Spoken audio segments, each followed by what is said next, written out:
Hi everyone, this is K-Man. This is my first YouTube channel, and video. And I am going to be focusing on a track build for May when me and my couple friends go out to Thunder Hill in Northern California. Now, everybody goes out and buys cars, hoopties, hoovy, and I decided that I was gonna go over to Doug's Cars and Bids and pick up myself a 2001 CLK55. When I picked this up, the previous owner said everything quote unquote worked. First things first, because of safety, I've already done one thing, and that is the brake light switch. It did not work. It is a fine car. It has rock chips. It has a missing engine cover and looks like a do-it-yourself intake.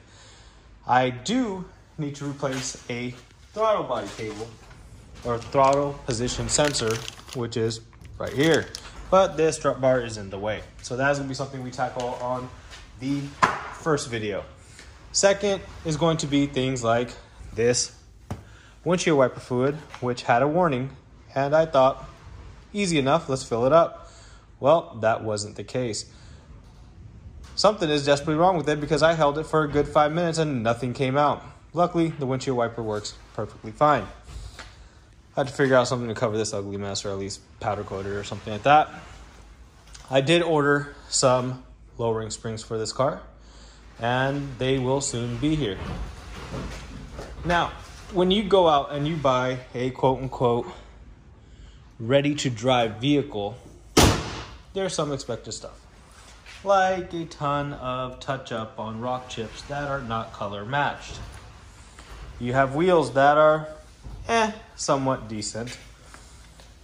And unfortunately, something like the dynamic seats don't work. And if any of you guys wondering, it has 96,000 miles, about 800 of which I have put on the car. Other than that, this car is pretty well sorted.